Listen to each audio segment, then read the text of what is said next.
Hello, we are Geeks Assembled, and today we are talking about a 1973 movie, which has become a cult classic British movie, starring Edward Woodward and Christopher Lee. We are talking The Wicker Man. So we're going to move over to Susan and Alex to find out their opening thoughts of this movie. Over to you two. Yeah, thanks. Christopher Lee. I got nothing but good stuff to say about him. He is amazing, and in this he is really, really elegant, really, really cool. He is like the epitome of hippie. He's like, and the movie starts off with a super lot of religiosity, a super, Edward Woodward preaching, and Edward Woodward, his character, being a cop, and I mean, like all of this stuff, and you could tell he was like he was a stalwart citizen of and a follower of Jesus Christ, and that was cool. And then we go to this island. There's this, I mean, it's a long beginning. It's a long run up until he's finally on the island. There's a lot of shots of him flying his small float plane all the way to this island. And I mean, it's a beautiful little plane, and there's some beautiful scenery. And he lands on this plane, lands on this, in this mooring, and in this little itty bitty harbor, and he screams for the populace, the people, to come and pick him up, send a dinghy to him, and they don't actually want to do that. And even though his float plane says police on it, they don't really want to do that. So poor guy, anyway, gets all involved in this community, and the community sort of they have nefarious purposes for him, and none of them want to reveal anything. So that's pretty much the story all the way up until the end, where he's put in this thing and burned alive. So, I mean, it starts off really like sort of like a mystery, but then it turns pretty gruesome, especially when you figure out that he thinks that, anyway, he thinks that it's the little girl who he's going to search for, that is actually going to be sacrificed, but it's not, it's him. And it's just incredibly far out, the whole story. And there's plenty of naked women dancing, and there's plenty of sex. I mean, it's a sort of a 70s sexual expression film, that's got that kind of thing. And Christopher Lee plays the laird of this island, and that's pretty incredible too. So yeah, that's the opening story of it. I enjoyed it. Never seen it before. I'll probably watch it again, and so here's Alex. Yeah, I mean, this is very atmospheric, very claustrophobic, very strange. It is a very good movie. Thankfully, it's not the remake from 2006, which only covers about maybe 15% of this movie. Of course, I mean, again, if it's pagan or Celtic or one of those things, it's going to be different than Christian, quote unquote Christian. But I have known some people that have said that they don't like anything that preaches sacrifice, as in killing something alive. Well, And definitely that. and I also, Plenty you know, of stuff died. yeah, and then also, you know, the fact that he should have been smart and left the island, and he should have actually probably have slept with Brett Eklund. I mean, she was offering. So he was a little too loyal to the Christian thing. And also, they're very loyal to their religion. So, unfortunately, when you have two sides like that, it may not end well. Again, they covered it in the remake, but unfortunately, they made the actor and the character look more violent. They had more women in it, and it didn't really make any sense. At least here, you have a construct. You have a construct that you understand. You have dialogue that's really very smart, as opposed to the 2006 version of The Wicker Man with Nicolas Cage, where the dialogue is really bad and the plotting is really bad, and it doesn't make any kind of sense almost at all. So unless you like really, really bad acting, which here they don't really have bad acting. The music is good. The setting is good. It's very, you know, very pretty. He should have been smart and left. The minute that he knew he wasn't going to get along, he didn't agree with these people, he should have left. Also, I don't understand why he didn't say, you know, I care because this girl got murdered or missing. Maybe it was understood and I'm being weird, but I don't quite understand, too, why the religious part was so heavy. But like I said, it is great acting. It is a really good horror movie. There's only 3 other horror movies that are half as good as this for the paganist or whatever you want to call it. And it also, to me, that's the other issue that it brings up is that, you know, if you have your beliefs, usually that's okay. Usually people aren't crazy or taking it to an extreme, but you can. But the other issue is, you know, you could also be too loyal, and we're all just human. And no matter what our belief system is, we're going to have faults. We're not going to follow it 100% or more. So I think that might be the other reason why this movie works, is that deep down you know that nobody's really going to win. Both sides are, you know, symbolically wrong in a way. They've made fun of this on South Park, the same, you know, setup, just like Children of the Corn. There's another movie with a weird religious, you know, undertone and underpinnings of it. But this is very well done. This is very well acted. And I think that's the other reason why it's given a lot of credit. But they're also on an island, and an island is different than a city. It's different than being landlocked. So, yeah, and that's another trope that they've used in literature. And Aldous Huxley had it in his novel Island, where they did have people, you know, having sex at almost all ages and walking around naked and stuff. I did like that dialogue in there where the policeman's like, "Why are they naked?" And the Christopher Lee goes, "Well, they're jumping through fire. Their clothes would you know, catch on fire." So I would also encourage people to see the ending, because the ending is really scary. And that's the other issue too, is that unfortunately, if you look at history, people have done bad things in the name of religion as well.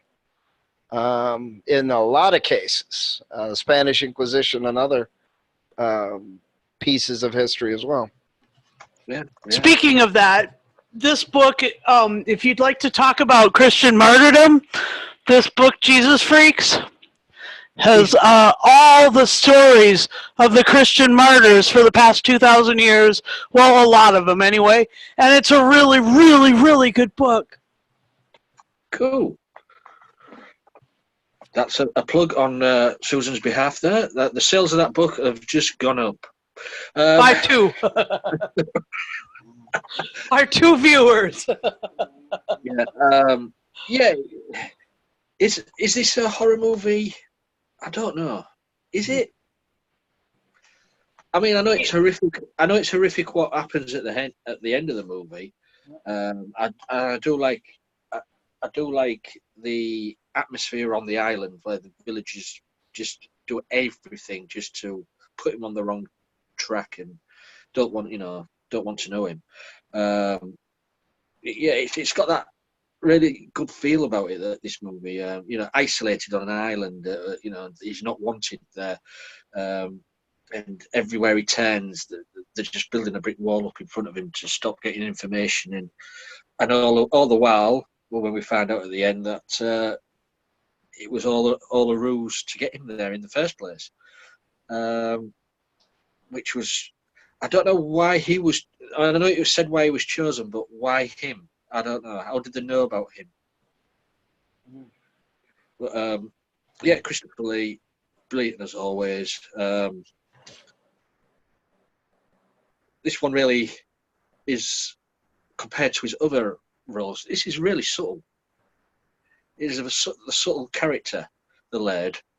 Being in, everything has to go through him. You've got to get permission from the laird, and also as well, he has to head the festivities dressed as the woman, because so you've got Christopher Lee there dressed as a woman dancing away. But say also, you've got Britt Eklund in this, being dubbed, because that's not her voice. She couldn't do the Scottish accent, and it wasn't her singing voice either. We've also got Ingrid Pitt in this as well. Ingrid Pitt is the librarian. She's in this. So there's a few famous names in here, but and it's one of these movies. When it first came out, nobody was expecting the way it ended up, because these sort of movies, the good guy always wins. Not this one, not this movie. Well, the other issue, and I remember even my mother saying this, is that another weird undercurrent is the fact that he sort of goes in and sort of threatens people. If you think about it, I'm the law, I'm the law, I'm the law. Yeah, you might be the law in England, but it's not really an English. If it is an English territory, they don't talk about it much. Well, the thing is the reason that he was chosen. The reason was because he was a subject of the king and a super religious guy. Okay. Well, no, I mean, we understand that if you watch the movie, and we understand that at the end. But the issue is, he just... So they had to establish that.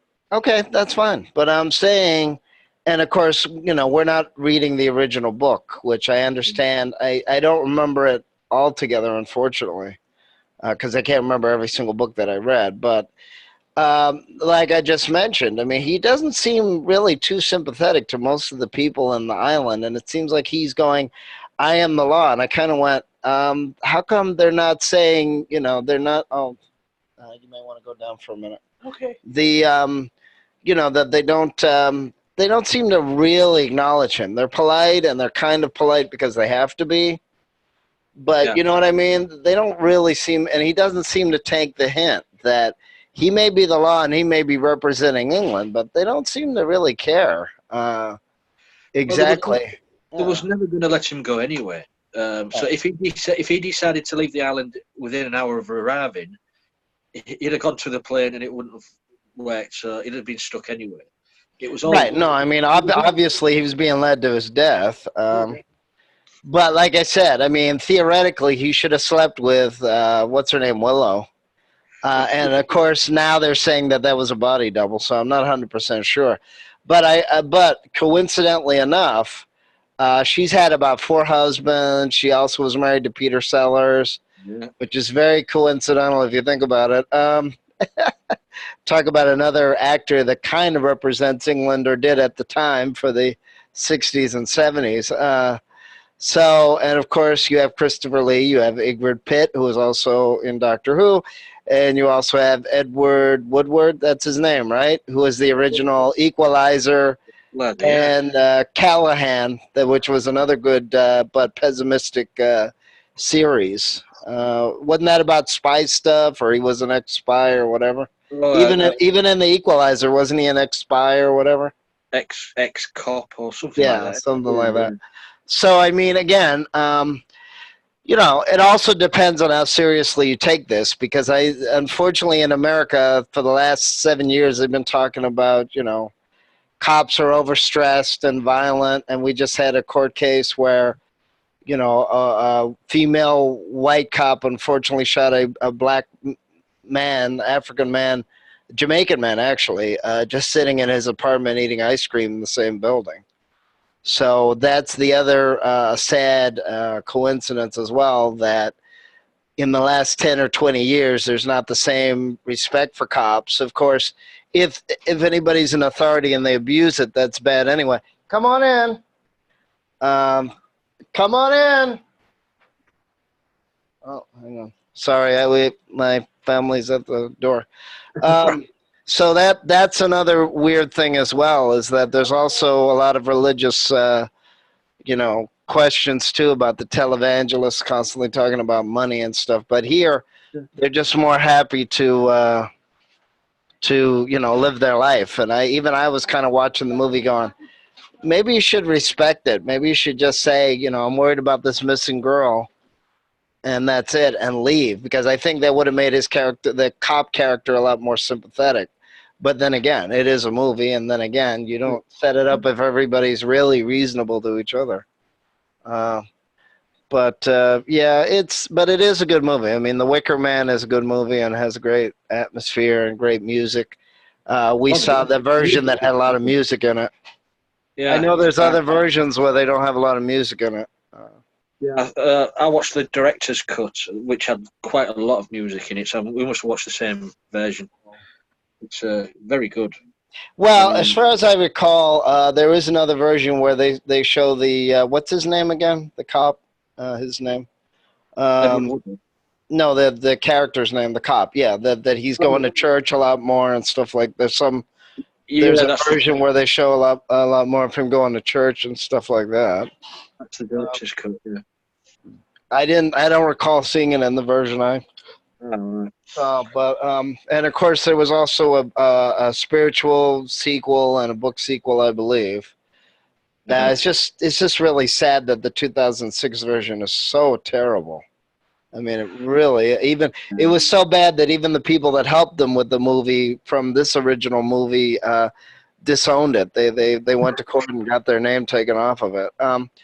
And that's the other thing too. I mean, yeah, anybody can be evil. It doesn't matter, as well as anybody can be good. That's just human. It doesn't matter about the race or the job or the gender or anything like that. But in the Wicker Man, the Cage version, it seems like the women are in charge of the island.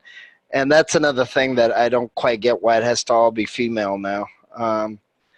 But I mean, evil's evil anyway. It doesn't matter. You know, yeah, it doesn't matter what the designation, label, or category is. What's your feelings on that? Susan left. I'm not sure where she is for a second.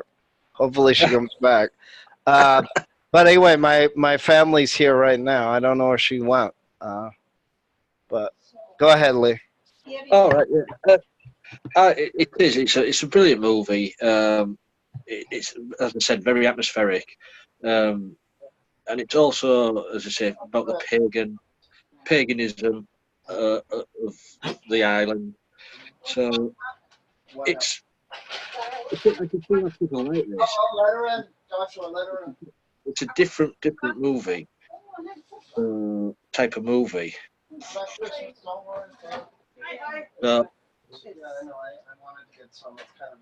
you finish? Yeah, I finished. Guess what they brought? They brought pizza. Oh wow. Hello, that's Susan. Hello. Okay. Well, are we to final say and score? Yeah, you can do. Yeah. Okay. All right. Final say is it's well worth the energy to watch it, and you know, allow it to titillate you or whatever. It's a great movie, and That's a good word to use for this movie. and be encouraged. Also, don't forget, martyrs are talked about in Jesus Freaks by DC Talk, etc., and the voice of the martyrs. Anyway, and the Wicker that's the Wicker Man. I'll give it an 8. And I said this was your first time watching it, wasn't it? Yeah, and Alex just said he'd give it an 8.5. I was going to go 8.5 as well. All right. Yeah. It's just here and there in the movie. It's a bit slow going, but that's the way it was made. Yeah. So 8.5 from me. It's a brilliant movie. If you're out there, try and get a copy and watch The Wicker Man, not the remake, of course. So I'd like to thank you two guys. Well, there's only one guy there now. Susan's on her own. Alex is in the background. Yeah. Thank you for talking The Wicker Man. You guys out there, leave a comment below. Let us know what you think about this video. If you want to join us, we're all over social media. Just want to get involved with us because we need some new faces. So just leave us a message and we'll get back to you. So until next time, beware the Wicker Man. Mm-hmm.